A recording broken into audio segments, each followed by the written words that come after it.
യെശയ്യാവ് അദ്ധ്യായം 7.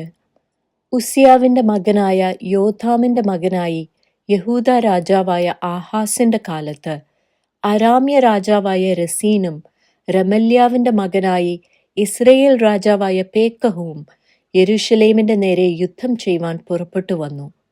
അതിനെ പിടിപ്പാൻ അവർക്കും കഴിഞ്ഞില്ല താനും. അരാം എഫ്രയീമിനോട് യോജിച്ചിരിക്കുന്നു എന്ന് ദാവീദ് ഗൃഹത്തിന് അറിവ് കിട്ടിയപ്പോൾ അവന്റെ ഹൃദയവും അവന്റെ ജനത്തിന്റെ ഹൃദയവും കാട്ടിലെ വൃക്ഷങ്ങൾ കാറ്റുകൊണ്ട് ഉലയും പോലെ ഉലഞ്ഞുപോയി. അപ്പോൾ യഹോവ യെശയ്യാവോട് അരുളി ചെയ്തതെന്തെന്നാൽ, നീയും നിന്റെ മകൻ ഷെയാർയാശൂബും അലക്കുകാരന്റെ വയലിലെ പെരുവഴിക്കൽ മേലെക്കുളത്തിന്റെ നീർപ്പാത്തിയുടെ അറ്റത്ത് ആഹാസിനെ എതിരേൽപ്പാൻ ചെന്ന് അവനോട് പറയേണ്ടത്, സൂക്ഷിച്ചുകൊള്ളുക, സാവധാനമായിരിക്ക.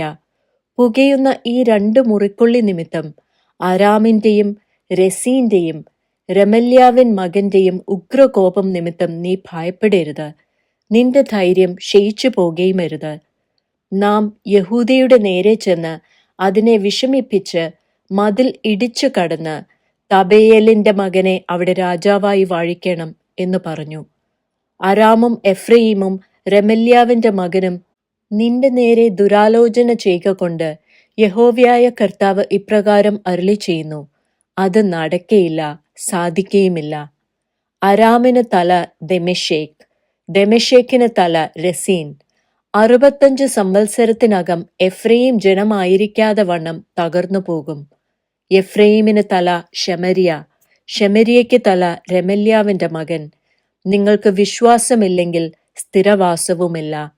യഹോവ പിന്നെയും ആഹാസിനോട്, നിന്റെ ദൈവമായ യഹോവയോട് താഴെ പാതാളത്തിലോ മീതെ ഉയരത്തിലോ ഒരു അടയാളം ചോദിച്ചു കൊള്ളുക എന്ന് കൽപ്പിച്ചതിന് ആഹാസ്, ഞാൻ ചോദിക്കയില്ല, യഹോവയെ പരീക്ഷിക്കുകയുമില്ല എന്ന് പറഞ്ഞു.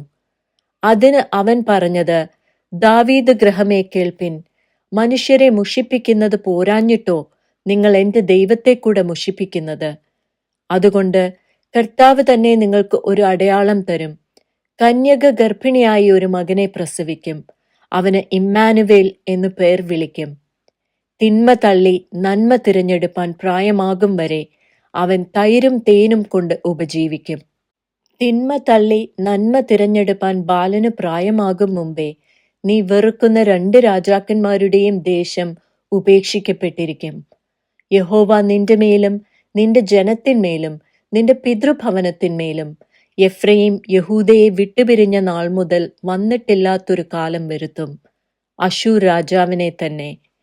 അന്നാളിൽ യഹോവ മിസ്രയീമിലെ നദികളുടെ അറ്റത്ത് നിന്ന് കൊതുകിനെയും അശൂർ ദേശത്ത് നിന്ന് തേനീച്ചയെയും ചൂള കുത്തി വിളിക്കും.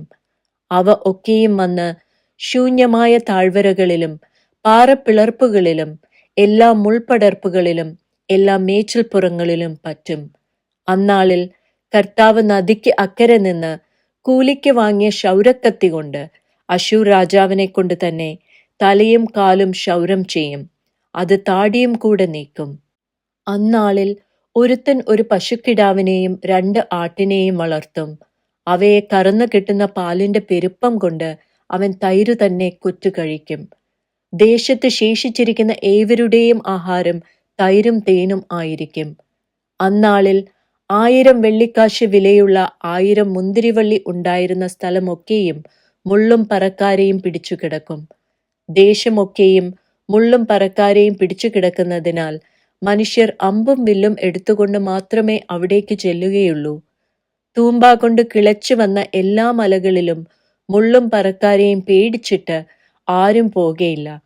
അത് കാളകളെ അഴിച്ചുവിടുവാനും ആടുകൾ ചവിട്ടിക്കളവാനും മാത്രം ഉതകും.